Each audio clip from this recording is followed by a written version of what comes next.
Rock and roll, Chubbies. Hey. What's going on? We're back. We are back. Yes. With another guest. Oh, I'm excited about this. And I like these ones because, so far we've learned a lot, but we don't know much. This is not somebody that we've ever met before. You've met him once. Yes. But this is a guest brought to us by a referral from our boys over. We talk about him all the time. Yeah. Another one from the nucleus, old Prater. Yeah.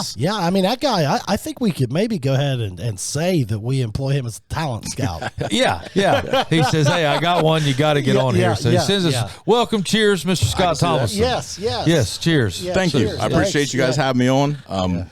Always love to get a chance to brag about Eastern High School in our program. Yeah. Head coach, Eastern High School football. You are the pilot. Yeah, founding coach of a that was what intrigued me most. I mean, so first of all, we'll start off. You played at Glenville, so that intrigued me because I had a good friends, Tommy Curtis and J.R. Smith, that I knew and played with in high school. They went down there. Yeah, played there under Rich Rodriguez. Yeah. Okay. So now you guys tell me about Rich Rodriguez. Tell me, you guys were talking about him a lot. Oh yeah. Well, I mean, he went on and built a tremendous career. I mean, probably the most notable stop on his career was West Virginia. I can tell you a little story too about how the zone read got developed, if you haven't heard it yet. Yeah, so, you guys probably he was a pioneer of that offense. Oh, yeah. And you guys were running it, and it changed the game over there. Happened in practice one day. Yeah. He really doesn't do anything but win, too. So I was fortunate enough to be Rich Rodriguez's first graduating class. And I talked to him, you guys, earlier. A good friend of mine, Tommy Reed from Vinton County, used to stop and pick him up, and he was part of our graduating class, heck of a ball player for us.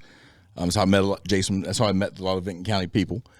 I was his first graduating or his first recruiting class there at Glenville. Redshirted my freshman year, and I think that year, his very first year at Glenville, I do believe we were like 4-6-1. But then after that, 2 years later, we were playing for a national championship. It's 92.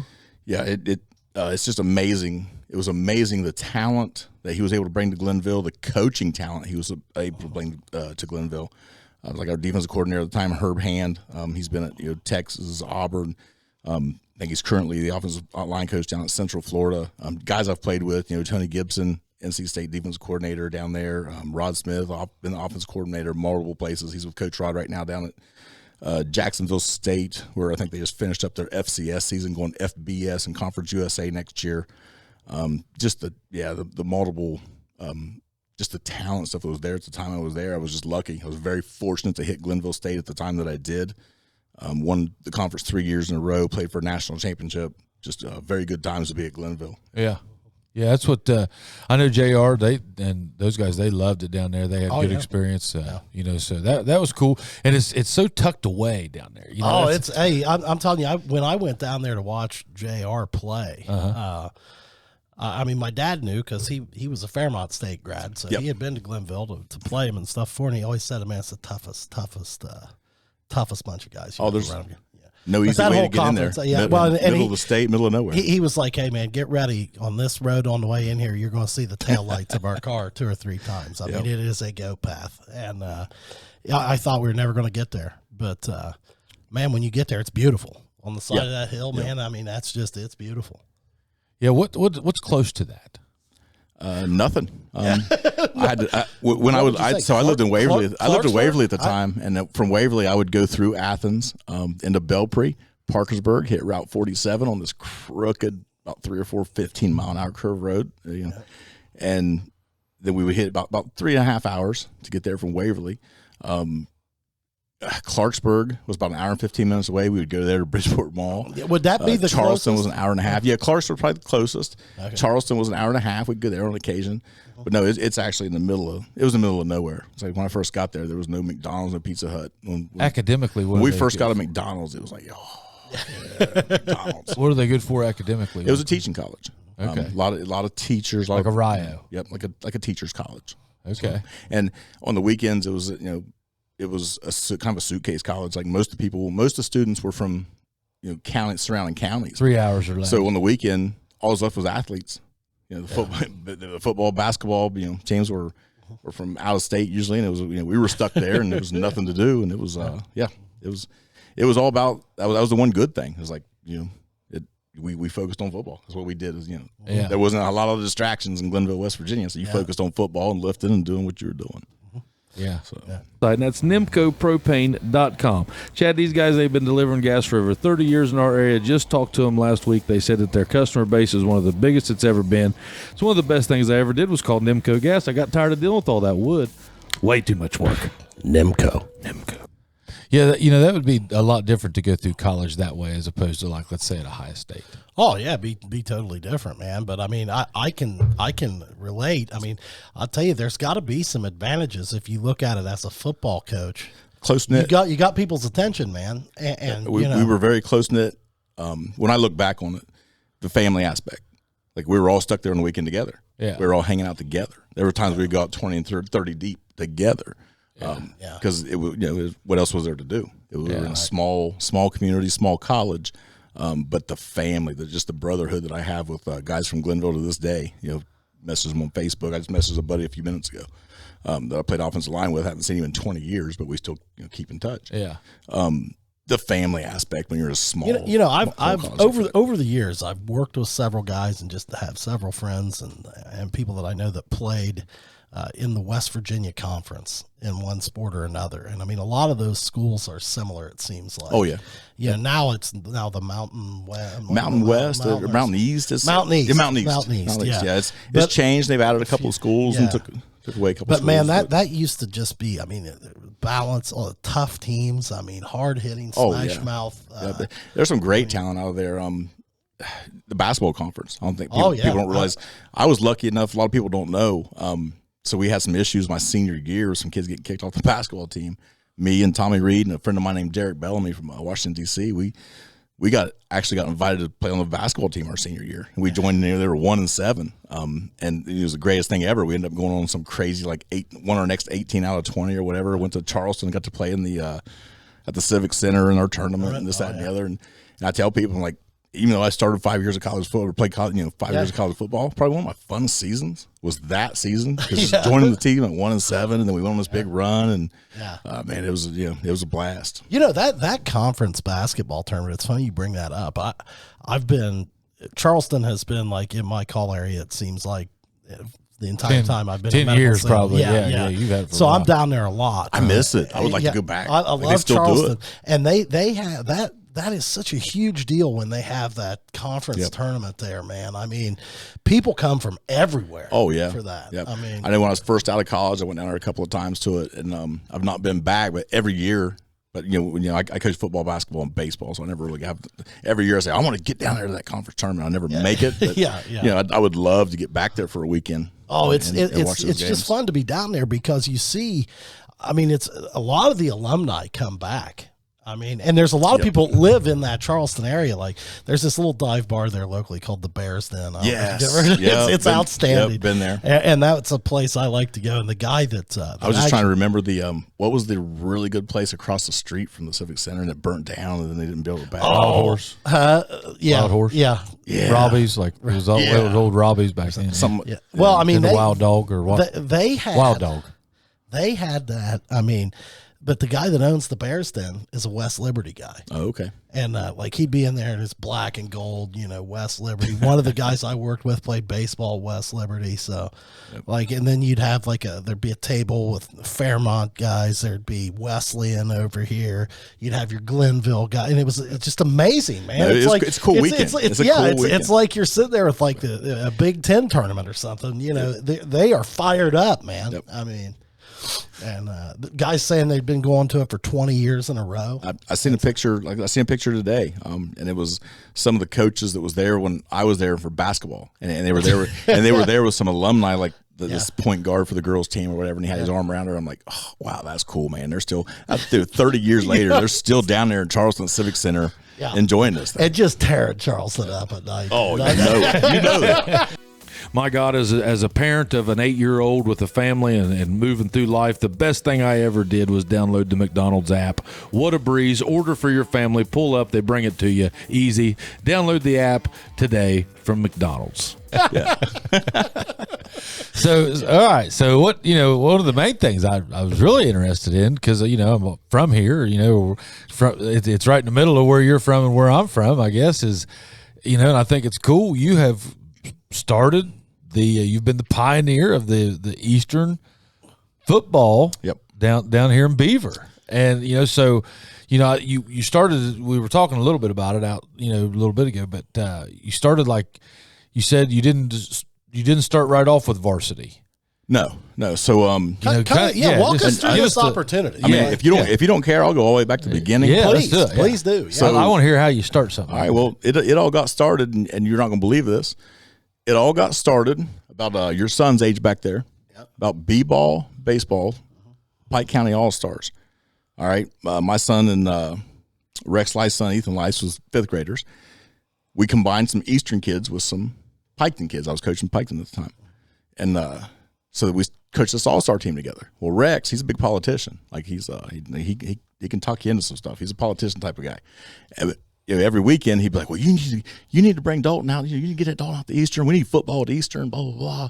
Look at all these big kids that don't have an opportunity to play football at Eastern. And he'd be in my ear. And we'd talk about it, and I'd laugh. Oh, yeah, whatever. And it had been tried, I guess it had been tried before at Eastern and didn't work out. Had it been tried? People talked about it, talked about starting it up and but yeah, surely petition at school type stuff and not worked out. Well, Rex kept on to me about it, and I just kind of blew it off. So after that baseball season, so his older brother Neil Leist, was up at a school, Claremont. Just like old Leist department store. Was up at a school at the time as a superintendent up at I believe it was Claremont Northeastern up by Cincinnati. Yeah. Well, he had a birthday party at Rex's house, and we were invited to it. So me and my family went out there and we went to this birthday party. We were talking to Neil. And at this birthday party, I can remember standing in our driveway and we're talking football. And he said, I love football. He said, I'm on the sidelines at Claremont. He's a superintendent. And he was running up and down. I'm on the sidelines running up and down. I was like, he was like, well, I said, I think it could work at Eastern. He said, it's been tried before. I don't think so. Not enough students, not enough this, that, and the other. And I was like, if you end up superintendent, I don't think he was the superintendent yet. I think he just put in for it. I was like, if you end up superintendent at Eastern, let's talk. Well, he ended up being the superintendent, got the job superintendent at Eastern. And I'd hit him up with the eyes like, hey, you remember we were talking? Blah, blah, blah. I would love to try to start football at Eastern. So I went in, just the beginning steps. I went in and talked to the principal, who at that time was Matt Hines. He was the high school principal. He's now elementary, but we had talked about it. And he was the same thing. I wish you luck. I would love to see it. Don't think we have no students. Went to the school board. Same thing. Don't have enough students. We've talked about it. We don't think we can do it. So I told the school board, I said, listen, give me 3 years. I said, if you give me 3 years, I'm not going to ask you for a penny. Give me that field out there. That field at the time was a field with a track around it. No bleachers, no goalposts, no nothing. It's just a field with a track around it. Uh-huh. I said, give me that field out there so we can practice and do whatever. I'll come back in 3 years. If we have the numbers, will you take it over? If you have the numbers, coach, we'll work with you. We'll see what we can do. First year we started. It was 3rd and 4th grade tackle. It was 3rd and 4th grade tackle. No, it was the flag. It was the flag program. I'm sorry. It was the 5th and 6th grade flag program at Waverly. We didn't have 3rd and 4th. And junior high, because my son was from Piketon, and we transferred at the time. Well, I went ahead and transferred him. I gave him the option. I said, I don't know how this is going to work out, Dalton. I said, you probably when you stay at Piketon. He was like, no, Dad. He said, if you're going to Eastern and you're doing this, he said, I want to do it too. I want to be with you. I want to help you start this program. So kudos to my kid. He came out with us, and we started 5th and 6th grade tackle, junior high, and junior high football. And actually, went out and was very successful. Our junior high team finished 5-1 or 6-1. The 5th and 6th grade teams was in a Waverly league with 3 teams, and they did very well. And that kind of got the momentum. So the people in town started talking. The people in the community started talking. Right. Went on to our second year, did the same thing. We just kept junior high and the tackle there in Waverly. Had 2 successful seasons. Went to the school board after that. The momentum was picking up. We were starting to get some stuff. And they started to do some things for us. They started to give us a bus for away games for junior high or what. They started to do a few things here and there. Started to put some money into the field. 3rd year come up. It's like, hey, we're going to JV. JV, junior high. We're going to do this, and we just jumped in. And the next year was varsity. It was like, hey, we're going varsity. It's time. Like, if we don't do it, there's no good time for it. It's like, oh no, you could always wait another year. There's no good time for it. Like I've seen other schools try to start football, And like, oh, there's no good time for it. You just have to jump in with both feet and make it happen, make it work. Hey, are you a business owner looking for insurance coverage? Give this guy a call. You know him. You trust him. Jason Gillum, Gillum Insurance, 740-395-0190. And, luckily I had some really good talent at the time. Like we had some kids at Eastern, even though they had not played football, they were very good athletes, very good talent. We had some good kids at that moment. So we jumped in with both feet. Very first varsity season.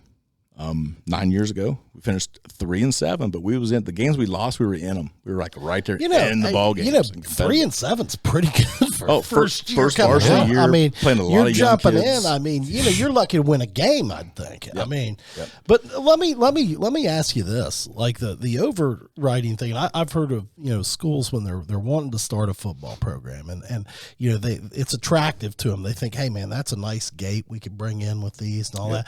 But what was the financial piece like as far as the startup? Because you got to buy all the equipment. Oh, it was crazy. All that. I mean, you got to buy all the equipment. You got to buy goalposts. So you got to buy 7-man sleds. The fundraising in the beginning, it was all some of my family members working it, friends working it. So we started a fair booth at the Pike County Fair. Okay. And here's the cool part. So our very first year, we were working with Newberry's out of Portsmouth. I was working with a old fellow named Bob Schaefer that actually ended up coming back coach for me like 3 years later. He was a coach for Portsmouth West, Portsmouth, just one of them old timers that had been around the game. Yeah. But he was working for Newberry's at the time. And I went to him. I was like, look, I ain't got a clue, dude. I'm like, I need 25 helmets, 25 shoulder pads, I need girdle. I'm not kidding you. This guy, Bob Schaefer, worked with me. He would pull I would order, I'd be like, okay, I need 5 more girdles. I just had 5 kids join the team. Yeah. He would drive his old white van up, Newberry van, pull onto my practice field at Eastern, pull the van up, throw the stuff out. Like, here you go. Here's your stuff, blah, blah, blah. We were putting it on 30-day. Like, hey, we'll pay you in 30 days. I didn't have the money for it. We didn't have the money for it. I didn't have the money. We were trying to fundraise and get it. In the beginning, I think I needed to pay off about $8,000. Our very first year, I needed to pay off $8,000 in 30 days. So, because we had all of our equipment, we had a scrimmage in 2 weeks. Yeah. So, Pike County Fair booth hit first week of August, Pike County Fair. Like, man, I hope, pray for no rain. Hope we don't have any rain. We made $9,500 that first week of the fair, paid off our $8,000 bill to Newberry's, and got started. And that's what got that. Yeah. If we'd had a couple rain days, we might have been in trouble. But we paid that $8,000 bill off, ordered some more stuff, had another fundraiser. So were you guys doing this all privately? Nothing from the school? Nothing from the school. Not a penny. Oh my. Not a penny. Not a penny. So like starting from scratch. Goalposts, bleachers, practice. Ted Newsom at the time was at Portsmouth. Okay. We scrimmaged Portsmouth. After that scrimmage at Portsmouth, Ted Newsom filled our Suburban up with blue. I still have to this day, 13 years later, I still use some blue practice jerseys from Portsmouth High School that they gave us 12 years ago. After a scrimmage, a junior high scrimmage, not even high school scrimmage. He gave me a bunch of shoulder pads, helmets. Waverly gave me a bunch of helmets to be able to get our Pee Wee kids in. They donated a bunch of Pee Wee helmets. Chris Bice has called me several times from Jackson offering. We took everybody's handouts, and then we did a bunch of fundraising to get it started. But I'm not going to kid you. In the first 3 years, we probably raised a couple $100,000. Yeah, well, on our own, because not a penny from the school. Yeah, and it was one thing after another. Well, Scott, like it probably takes that. It takes. Right? I mean, because you're thinking about right now to get a high school kid in a uniform. Yeah, $450 to $500 for a helmet. Yeah, $250 for a shoulder pad. Yeah, your uniform, $75 for pants, $75 for jersey. Yeah, you got your $35, $40 girdle. It's an expensive sport. It really is. So you guys can maybe answer me this. So why is the schools not paying for this? Because we were club and they didn't know we didn't have the numbers. Well, I know they didn't want to invest. Not in your situation. They didn't want to invest any money until they knew we had the numbers. Isn't it that way? Period. Like, isn't it? But like, don't you have to raise your own money anyway? Hey, do you want to help develop your child's athletic ability? Or maybe you want to get off the couch and make yourself a little bit better? They earn the day at AP Prep. Look them up, apprep.info. Well, a piece of it, but like, for instance, like our school, I try to be as easy as I can in our school. Sure. And I try to do as much fundraising as I can and get as much stuff as I can on our own. That way the school doesn't have to take up as much. Yeah, school budgets. Bigger schools are tough. have your mom's clubs and your other stuff that take care of stuff. I just wonder why their budgets are tough. I mean, you figure they probably. I mean, what's a game bring in? 20 grand. Yeah, and like they're going to take care of paying officials. Yeah. All yeah. What do they pay? Yeah, that's what I'm wondering. I mean, they'll pay all your busing, your travel. But I will say, like after 2 years, after we proved that we had the numbers, we were winning games. Even our second junior high season stuff was successful. Our first JV team was 6-2. Yeah. And one of our losses was to a Jackson JV team that we played them right down to the down. We were competitive, playing competitive football, and the school's seen it. Yeah. So they came out, and the very first thing the school did was build, not bleachers yet, but they built a concession stand. They built a concession stand, and then we got a set of bleachers, and then we got lights, and it was just one thing at a time. Our locker room, our first 3 years, no lockers. We were dressing in the back of a concession stand. And if my players from that time were sitting there laughing like, yeah, like we didn't have a locker. They were sitting on the floor, changing and dressing and halftime stuff in the back of a concession stand. So they're selling concessions. There's a wall there. There's us in the back with no lockers or anything, just sitting around with our stuff on the floor. And that was our locker room. Yeah. And that's what we had.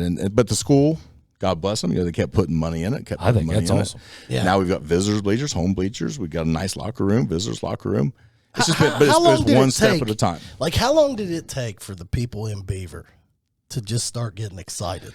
I mean, it took a few years. It's a basketball community. We all know that. Yeah. They've always had basketball success. It was a basketball community. That's what I was fighting. At the beginning, I was fighting. I don't want my son to play because I don't want him to get hurt for basketball. Don't want my son basketball.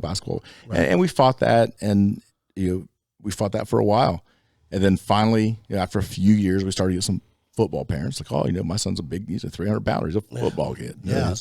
We started to get some of those, and then we had some, we had some good basketball coaches, and we had some bad, some guys that would work with us, and some guys was like, I don't want my kid. I don't want a kid playing football, whatever. I'm in a great place right now because the basketball coach that Eastern just hired, Ethan Leist. That goes back to the whole story with Rex Leist. That was the kid. That was the kid that I took. He was a pitcher from Eastern in the 5th and 6th grade. Yeah. Me and Rex hooked up. Rex Leist is the reason I ended up at Eastern with football. His brother Neil ended up getting the superintendent. So that kid, Ethan Leist, is now the high school basketball coach at Eastern. He was my first quarterback. He's very supportive then. Yeah, never played quarterback in his life. He wanted to play football. He was my first quarterback. He was my quarterback in junior high. He was my quarterback in high school. He helped us start that program. His dad, Rex, and Neil, they would go door to door knocking on doors. They would make phone calls. Hey, does your kid want to come out to football practice tomorrow? Our first junior high football practice only had 14 kids. Oh, my. Rex Leist went out and knocked on doors and made phone calls. Our second one had 20. Our third one had 24. By the time it was all said and done, we had 32 kids on our first junior high team. But it wasn't me. I didn't know guys in the community. I was trying, but it was Rex Leist. It was Neil Leist getting superintendent. And they made that happen. But it's cool now because we came full circle now. Yeah. And Ethan Leist, at 24 years old, has been hired as the Eastern High School basketball coach. I was lucky enough to be on board and helping coach high school this year. After 3 or 4 really rough seasons at Eastern, we won a sectional this year and was 1 point away from beating Fed Hawk in the Daggone district to move on. But he was my first quarterback. He was the guy he was one of the reasons that this program worked. Right. So it's kind of weird. It's kind of cool now that it's come full circle. Yeah. Now I'm coaching for him in basketball. Yeah. He was my quarterback coach this year for our first ever SOC1 championship in football. Yeah. And so it's cool to see everything come full circle. Yeah, well, I mean, here you are now. Like, you guys just came off of a championship. That's your first championship, 13 years in. Yeah. I mean, man, so that's eighth varsity season. We just won our first conference championship. That's pretty good. Yeah. I mean, so now, like, are the people of Beaver now, like, if you compare it to there at the start, now you have some football fans. Are they coming out to support you and watch the games? Now we did. We had great crowds. We really had awesome crowds this year. Our stands were always packed. There's people along the fence now. We're starting to get football fans, get people liking the football program, believing in the football program. Football parents, football type of kids. Yeah. Well, now that the school's starting to get some respect. We put our first game. banner up. We finally got to hang. Yeah. That's always that's been our battle cry for the last 3 years. Hang the banner. Yeah. Hashtag hang the banner. Yeah. Daggone, we fell short a couple times. Yeah. And here's the crazy part is so when we joined this league, I don't know if you guys remember when we joined the SOC1, Oak Hill was loaded. Oh, They had yeah. 55, 60 kids. Yeah. We were going to, and we a couple of times we played them right down to the wire. East had a bunch of transfers come in from West and Portsmouth. They were 10-0, 9-1. They were loaded. Yeah. We couldn't find non-conference games because we're a new team. I scheduled Lindsay, West Virginia, not knowing who they were. Yeah. It's like Lindsay, West Virginia is a daggone academy school with Yeah, kids from 5 different states. I didn't know that. I'm just trying to find a game. Yeah, right. I mean, week 10, right? Yeah. Lindsay, yeah, come on up. They come, they're a big private charter bus. I'm like, oh, wait a minute. Yeah. This will be fun. Yeah. So it's like, honestly, probably 2 of my best teams was Dalton's junior and senior year, 5 and 6 years ago. But our schedule was so rough. We finished, 5-5. But our talent had been the schedule I have now finally. But when you first put that schedule together, you got to take whoever you can get. That's another thing. I mean, because everybody's schedules are already set. So here you are. You're trying to start a new program. You got to get in a league, which that's not easy, and then it takes the league probably a few years to build you into the schedule. Right. I mean, the first couple of years of scheduling, it was for our AD and for me, it was a headache. And I said we had a couple of teams that I think could have probably maybe won a couple playoff games, but our schedule was so rough we just missed the playoffs. Hey, guys, on behalf of the Chubbies, huge thanks to Geiger Brothers Construction. Give them a call at 740-286-0800. They've been great community supporters, and they are a friend of the Chubby program, so thank you, Geiger Brothers Construction. Yeah. Well, I mean, I just think it's a great story, man. I do too. Yeah. When's your book coming out, man? I don't know about all that. We need to win some more games. Honestly, this 2023 team I'm excited about. I took them down to Giovanni's last night in Lucasville, or I'm sorry, Cardo's in Lucasville last night, and we call it. So I try to take them out every couple of months, and I have seniors, and we have a leadership council with a kid from each class that we consider a captain type kid. And I took them out last night, and we had a good conversation, a good talk. I'll be honest with you, our 2023, my best team would have been the COVID year. We finished 5-1, and I was loaded. Yeah. Like, had we got 10 games in, we'd have been 9-1, and we'd have had a better draw than our first round game. Yeah. 5-1 that we was. Yeah. That team was loaded. But this year, this 2023 team, we really expect to make some noise. Like, excited. I'm pretty pumped for this team. Well, this should be our best you've one. you've had what, 8 varsity seasons. Yeah. You're starting to develop a little bit of tradition. You got kids coming in a weight room in the winter. Right. Now at the size of school as Eastern, I assume you're having to share athletes between basketball, baseball. Yeah. And that's what's great about, and that's why I'm so excited about hiring Ethan Leist. Yeah. Like I said, we gained a couple basketball kids. His cousin or his nephew being one of them. Tucker Leist this year was a sophomore for us, had a great season as a wide receiver, and he probably wouldn't have played. But Ethan getting the basketball coach and saying, "Hey, it's okay. Go play football. We want you to play football. Right. Be active." I'm helping coach football, so we picked him up, and he was a big help. And we picked a couple of those basketball kids up that we wouldn't have had if Ethan hadn't got it. Yeah. Well, then vice versa. We pushed a couple football kids that may not have played in the basketball, and that we won a sectional championship this year, and had a pretty good season for considering. Yeah. Especially for his first year, and we ended up 500. They've only won 3 or 4 games a year for the last several years. Yeah. So, me and him have definitely worked together and helped each other out. And I think that's and now I've seen track. We're trying to push some kids into track, and we're getting there. What all sports does Beaver have now? Football, basketball, baseball, track, golf. Golf. Yep, got a golf team. You guys have soccer over there?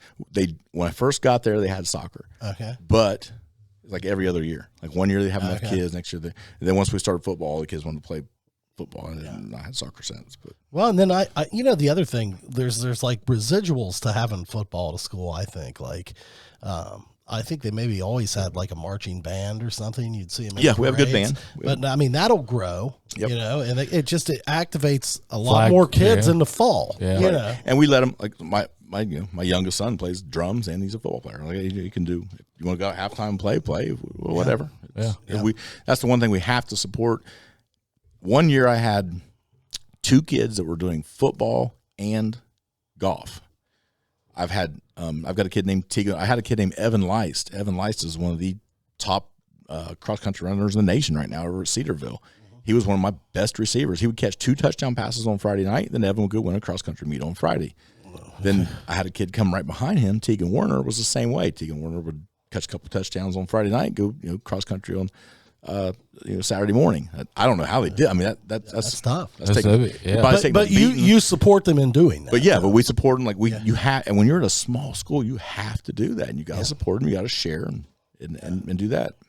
Yeah, that's awesome, man. Yeah, great story. Yeah, it is. Got anything else? No, man. I'll tell you what, Scott. This is what I'd like to have you back sometime, because there's all kinds of things we could talk about. Oh yeah, and then the other thing, I'm going to an Eastern game this year, man. Oh yeah, and we're gonna get his son Dalton on. Yeah, absolutely. We'll get into all that. You can get Dalton on here. He can tell you some pretty cool stories about the recruiting trips. Yeah. Like he was my first D1 recruit. He's getting ready to the NFL day, isn't he? He's got a pro day March 28th down at NC State. Yeah, yep. He's if he does well in that, we're hoping to get his foot in the door at an NFL camp. He's just been one of them kids that I know if he can get his foot in the door. It's just one of the kids if he can get his foot in the door, he'll prove it and he'll make it. He's been that way. He had he took the hard route and went to JUCO. He was the only starter that was a true freshman. The other 4 starters in that O-line were bounce backs from Miami, from NC, from big D1 power programs. They were all bounce backs that, for whatever reason, didn't make it there, bounced back. He was the only kid to come in as a true freshman out of high school and start.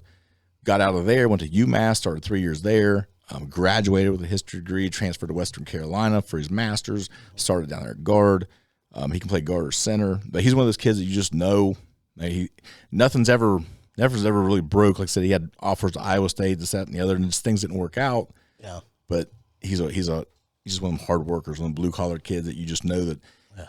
I know if he can get his foot in an NFL camp, if he can get his foot in the door, that he'll just keep doing what he's doing and he'll make it. Yeah, absolutely. Yeah. So I'm looking forward to talking to him, and he's getting ready to start up that lineman's skills. Oh yeah, thing. Yeah. He's and I'll tell you what, like. Not just because he's my son, but like if you've got nobody has that in this area. If you've got an offensive lineman, if you have a kid who's going to play O-line in this area right now, and you can get him to AP preps with Dalton, not just the 3 colleges that Dalton played at and the multiple college coaches. I've had this kid. He went to camp at Auburn. He went to camp at Ohio State. He went to camp at Pitt. He went to camp everywhere. All the big schools for 2 years. This kid has camped at and learned under all these college coaches. That kid's knowledge. Wealth of knowledge. Oh, it's next level. If you can get and it's $25 for a session for an hour is a cheap deal, because I used to drive Dalton to Dayton, Ohio. It was about a 2-hour drive for us from Beaver. I would drive him to Dayton on Sundays for $65 a session with a O-line coach that used to play at WVU, and every Sunday we'd make that trip. So $25 to learn under him with all the knowledge that he's learned over. That's a deal. Like people need to take advantage of that. Yeah, take a look at it. Well, Scott, thank you very much, and we wish you continued success. Yep. Thank you. At Eastern, and we'll be watching, and hopefully you'll come back and be a return guest. Yeah, I would love to. I'd love to. We're looking at trying to repeat in the conference this year, make win our first playoff game, make a big playoff run. So hopefully after that, maybe we'll come back and. There we go. That'll work. Go Eagles. And go Birds. That. Yeah. Check us out, Chubbies. Check out the YouTube page. Like and subscribe. What else, Chad? Give us a like and subscribe. Check out our merch. Keep watching, man. We appreciate the support. Yeah. So, all right. We'll see you. Take care. See you. Thank you.